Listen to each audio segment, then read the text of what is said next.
Morning, everyone. First video of 2021, and wow, let's see where this year brings us then. So, just going to start with a few updates on the project. Yesterday, I hit 300 pages of the book being edited so far, and looking at the number of pages left, there's about 300. Oh, there's 380 pages in total. Um, so I still got about 80 pages to sort of edit.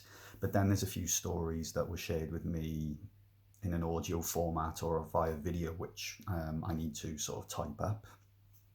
And yeah, I think that I'll have the first draft of the book ready by February, which will be nice. And what I'm going to do then is print the get the book printed, and then my wife's going to have a look through as well, just to sort of take a secondary check over everything, and then yeah, I'll be well on the way to publishing the book, which will at the moment it will be available through Amazon. I'll set up some links via the Warriors of Dystonia website, probably here as well on YouTube as well. So I think I'm not 100% sure the way YouTube works, but if you go into the About section, which might be here somewhere, um, there'll be links to the website there. So yeah, I recorded another podcast yesterday with my friend Kerry, and she kindly shared a bit of an insight into her journey with dystonia and some theories around the way it could have perhaps been triggered and started. So I'll upload that as soon as I can. If you are interested in listening to some of the past podcasts, if you head over to Spotify and search for Warriors of Dystonia, there's a few podcasts there, and people that have been kind enough to share their experience of dystonia. Got a little list down here to keep me on track, so let's have a look. The other thing is, on the Warriors of Dystonia website, there's also a thing or a section there where there's people's stories of dystonia shared as well that you can read. If you'd like to share your experience of dystonia, so just a little bit about um, how it started and your journey with it, being diagnosed and things like that, please do get in touch. Again, there's links on the website. You can private message me here, or I think you can. Maybe you can't. You can get in touch with me here anyway, and we can set something up. I can send a link to you, and then I can share your story as well. And people can get a bit of an idea and an insight into your experience of dystonia too. Recently, after many, well, years, ever since I've had dystonia, I put the odd post up on Facebook and say, it's National Dystonia Month, this is what I'm going through, this is a little bit about dystonia. It didn't generate much interest whatsoever. As far as I could see anyway, there weren't much likes or comments and things like that.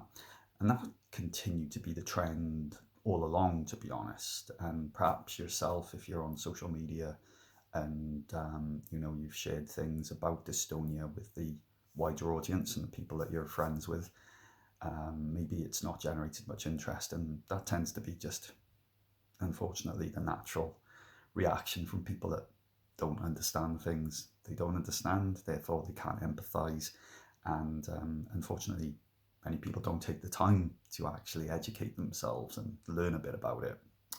So over the years, as I've posted things about my dystonia and not generated much interest, it's been quite frustrating.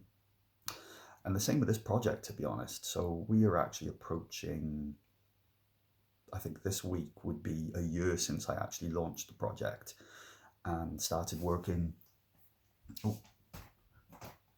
behind the scenes in setting it up, creating the website and all of those sorts of things. And back then, when I mentioned what I was going to be doing and my plans, there was no interest. There really wasn't.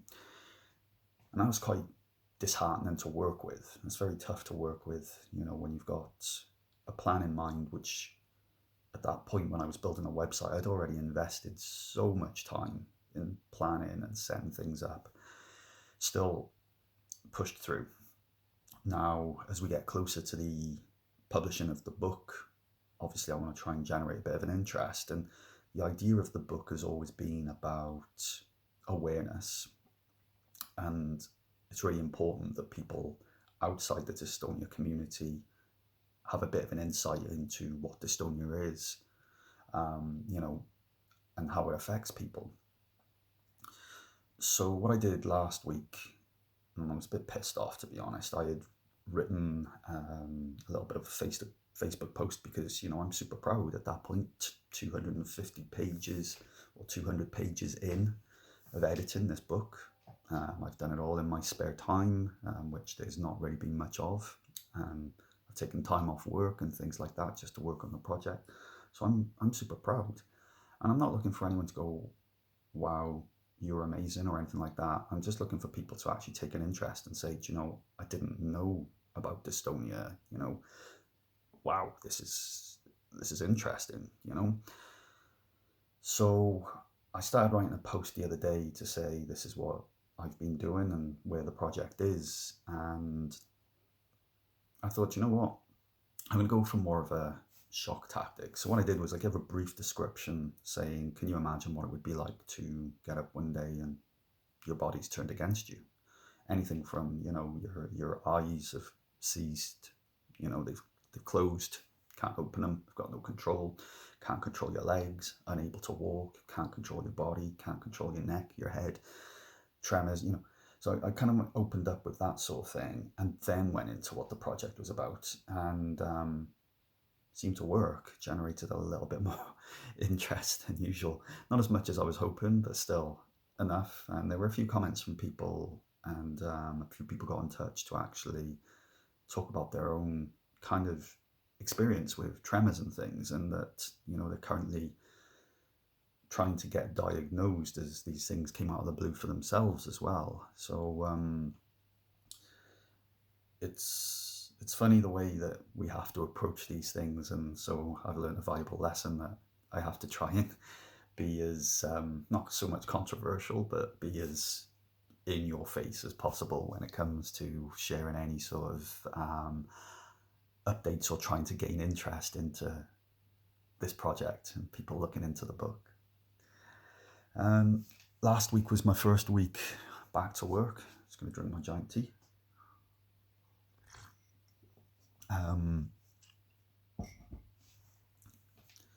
It was okay. It was quiet.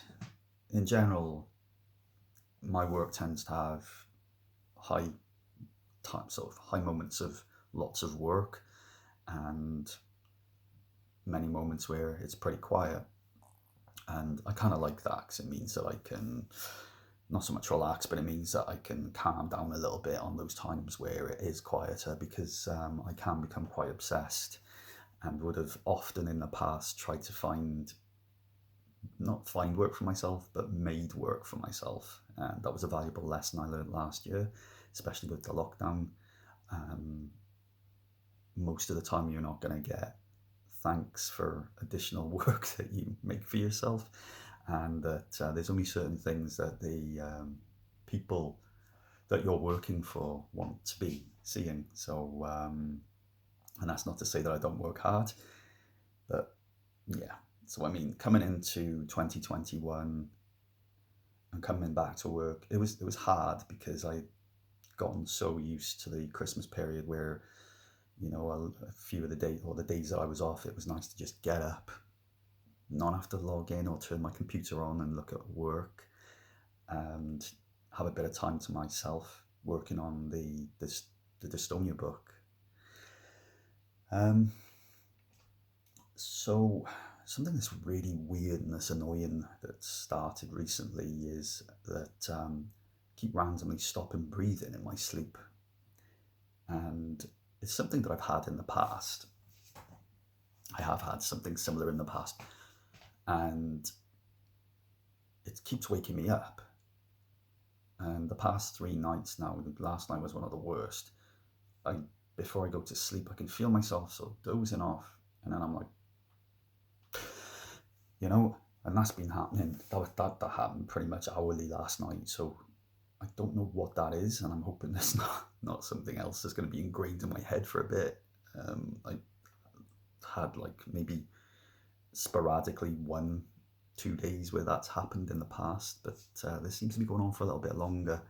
I don't know whether it's exhaustion or I mean, I was so tired yesterday, or what it is, but yeah, I'm gonna keep an eye on that. It's, it's yeah, it's not fun stopping breathing randomly in the middle of the night. So we're back to homeschooling with due to the COVID-19 situation. The girls' schools have shared work and are sharing work daily online with them. So my routine is once again out the window. Um, the last time they were being homeschooled, it was a little bit easier because the work was literally sitting there for them. So my youngest daughter had printed sheets that we could just open and work our way through each week, and we could plan our week. It also meant that my youngest, she would get up incredibly early just so that she could get her schoolwork done. She kind of takes after me in that way, get it done. Cool. You got the rest of the day to find other things to do. Um, but yeah, at the moment we're not getting the work until on the day at 9 o'clock in the morning, which happens to be when we're at our busiest with work. So currently, I've got to give credit to my wife. She's overlooking. She's overseeing this with the girls, with me then stepping in at the moment. I've got a bit of quiet time, no meetings and things like that, that I can then take over and work with the girls and support them. And it is it's a bit disruptive because my routine that we had got into, or that I had got into, has once again gone out the window. So, originally it was take the girls to school and there was silence, and it meant that I could do my calls and things like that. At the moment, we've got the girls coming back and forth to us because they need help, and we're trying to support them with schoolwork, and that is my priority. So going into 2021, and again, the COVID situation that we've got, I genuinely see that 2021 is going to be a bit of a write-off when it comes to COVID. And, realistically, off the back of the vaccines going out, that doesn't fix everything. So there's a lot of talking from, the Prime Minister saying we'll get the vaccinations out and we'll get everyone nice and clear. That's going to take a very long time and a lot of coordination, and to get that set up for the millions of people in this country is quite a task. And as much as I don't like Boris Johnson, I don't think anyone would have an easy life trying to deal with something like this in the position of Prime Minister. So do think that would be a toughie. However, a lot of what he's saying is bullshit when it comes to we will be all sorted this year, and there's no way. If we all get vaccinated, there's still going to be people coming in and out to the country. At the moment, it's mutated into a more contagious form of the illness, which is a bit scary. So I think that really people need to be a bit realistic. First of all, the moment that they loosen things with a lockdown, don't go fucking flying out to the pubs. I don't know what it is. Like, everyone was like, oh God, I've missed the pub. It's not really the most important place to go rushing off to. As soon as there's any sort of loosening of restrictions, people seem to all immediately fly into areas where there's lots of people all gather together. I'm all for getting out. Yes, we've got to get out, and yes, we've got to get some normality. However, we need to be incredibly patient with this, because off the back of everyone just flying out willy-nilly and doing what they did, we're back to lockdown. And we're not going to get any representation or clear idea of the numbers of people infected until the next week or so now, because of the number of people that met up and mingled over Christmas that really shouldn't have. Um, I know there's a lot of people that are anti-vax and anti-mask and all those sorts of things. You know, if you take the vaccine or not, that's your prerogative. I'm going to get vaccinated. You know, I'm going to do everything that I can to help get rid of this illness.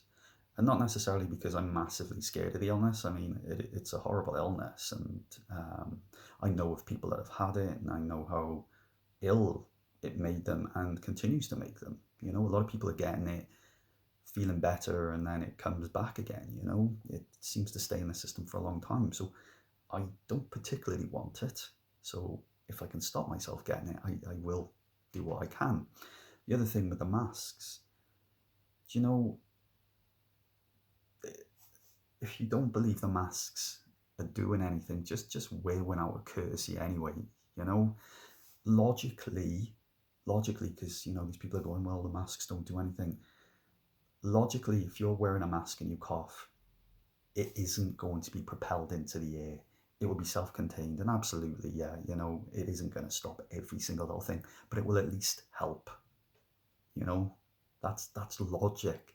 Anything that's in front of your face when you cough or you sneeze, if it's in there, it's going to prevent it spreading out. It's an airborne. It's a disease that's passed through the air. You know, so people that are not wearing masks, it really infuriates me, because I think it's because I'm such a person of courtesy. I think it's not only is it something that we should be doing to stop the illness, but as courtesy, let's just do it. Let's just try it. If everyone did it for long enough, it absolutely is going to have some sort of benefit. We went to I can't get a delivery of shopping at the moment, and I can't do there's a thing called click and collect where you can order online and then go to the shop and pick it up. It's all fully booked, and for anyone that's got children out there knows that it's nearly impossible to do anything more than at least 1 week of shopping. If you try and do 2 weeks worth of shopping, it isn't happening. Milk and fresh products and things like that, no. So we're having to do a weekly shop, and we went to the shop last week, and it was bedlam. They're not restricting the number of people going in. There was people without masks, which was crazy, because there's a big sign before you go into the shop saying you must wear a mask. And yeah, it was, oh God, pissed me off. It pissed me off. I miss my family. My family live in Wales. I live in Belfast, and it's either a long ferry trip, which goes all the way around and takes about bloody 9 to 12 hours for me to get back to Wales, or it's a flight, a 45-minute flight. And right now, with the current situation, I can't. And we're coming up to a year now since I've seen my parents, and well over a year for some of my siblings. So I'm getting pissed off. So I'm going to do everything I can to help stop the spread of this thing, and I really wish other people would just have the fucking decency to do the same. It's a real illness. All this bullshit about, oh, the hospitals are empty and all that isn't true. That isn't true. The hospitals are rammed. There's people in the hospitals. There's people being treated in ambulances because there's not enough room on the wards and that. All of these fake pictures that are being shared online of empty hospitals and things, I don't understand. There is nothing to gain. And,